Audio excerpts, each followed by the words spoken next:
Civilization is fragile, much more fragile than most people think.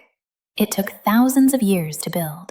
The Enlightenment, the scientific revolution, industrial progress, human rights, rule of law, all of this concentrated in a few dozen countries, less than 20% of the world's nations.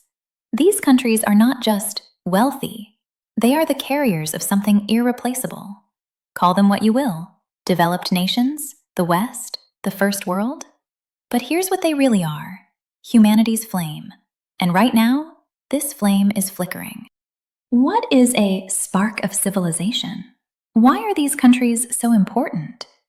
Not because they're morally superior, not because they're ethnically special, but because they carry institutional memory. Think about it. The rule of law, independent judiciary, free press, scientific institutions, universities, innovation ecosystems. These things didn't appear overnight.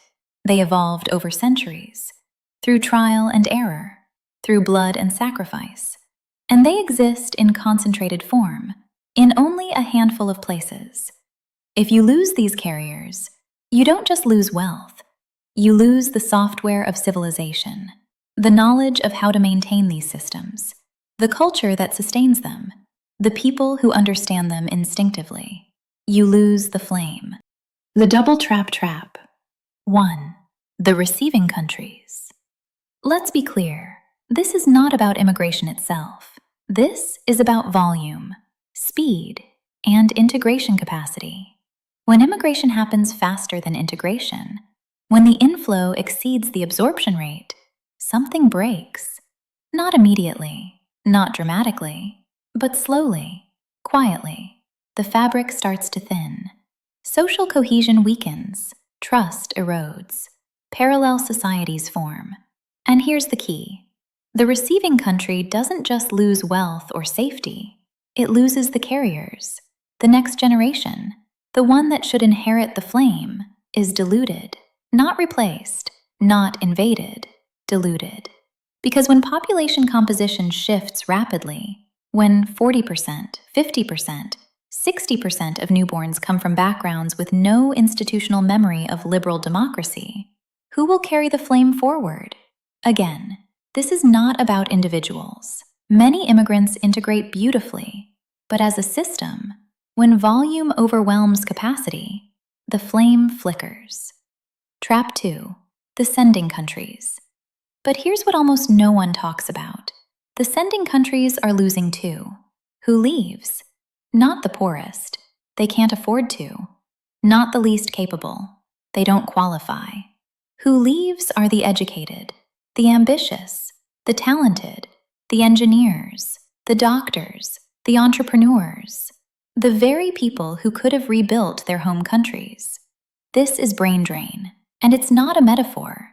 Every talented engineer who leaves Ghana for Germany, every skilled doctor who leaves India for Canada, every ambitious entrepreneur who leaves Nigeria for the UK, is one less person to build the future back home. So the sending countries stay poor, stay unstable, stay dependent, which creates more pressure to leave, which creates more brain drain, a vicious cycle, the double loss. So let's be clear about what's happening. The rich countries are diluting their institutional carriers, weakening the flame. The poor countries are losing their best and brightest, losing the people who could reignite their own flames. Both sides lose, and humanity as a whole, we're not spreading the flame, we're dimming it everywhere. This is not a political argument. It is an observation of civilization. Now some will say, this sounds like nationalism. This sounds like xenophobia. It's not. This is not about ethnicity. This is not about religion. This is about carrying capacity and institutional memory. Here's the question we need to ask. Can liberal democracy survive when the majority of the next generation has no lived experience of it? Can rule of law survive when most people come from places where law means corruption? Can scientific institutions survive when they're staffed by people from cultures where science was suppressed? Maybe. But it's a gamble. And we're gambling with humanity's most precious inheritance. History doesn't care about intentions. It only records outcomes. When the Greek city-states fell, Greek philosophy went dark for centuries. We're just asking, is something similar happening now, in a different form, across the entire developed world? We still have time. This is not irreversible. This is not a lost cause.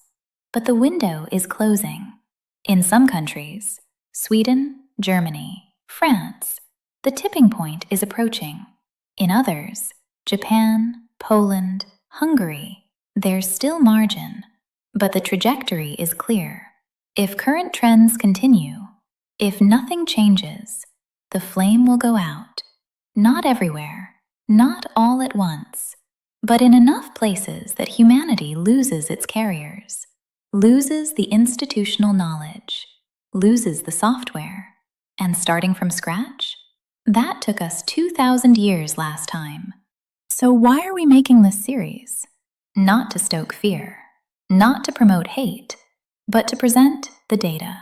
We analyzed 17 countries, developed nations, immigrant destinations, the carriers of the flame.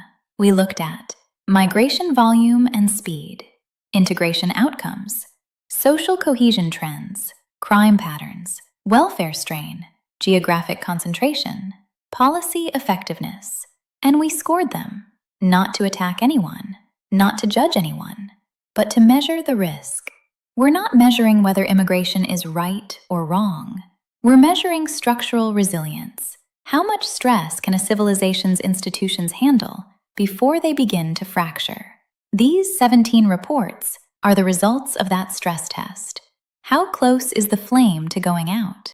Here's what we won't do. We won't tell you what to think. We won't tell you what to feel. We'll show you the numbers. We'll show you the trends. And you decide. Because this is not about politics. This is not about left or right. This is about the future of civilization. And in the next episode, we'll talk about solutions. Not fantasy solutions. Not utopian dreams. Real, workable, win-win solutions. Solutions that preserve the flame. Solutions that help the sending countries rebuild. Solutions where nobody has to lose.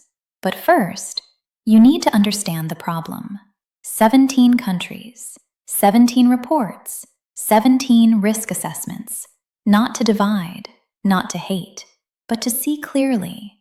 Because you can't fix what you can't see, and you can't protect what you don't understand. The flame is flickering. Let's decide together what to do about it. Stay tuned. Sister Star Dreamer, Emma's been thinking about something. If a library catches fire, you can't save it by building more libraries in other countries, right? You have to put out the fire first. But what if the fire is really, really slow? So slow that nobody notices? Do you wait until the whole library is gone? Or do you say something, even if people get mad at you? Emma thinks. Sometimes the kindest thing is to tell the truth, even if it's uncomfortable. Let's figure it out together, okay? Subscribe and see you next time, Giggles. Bye-bye.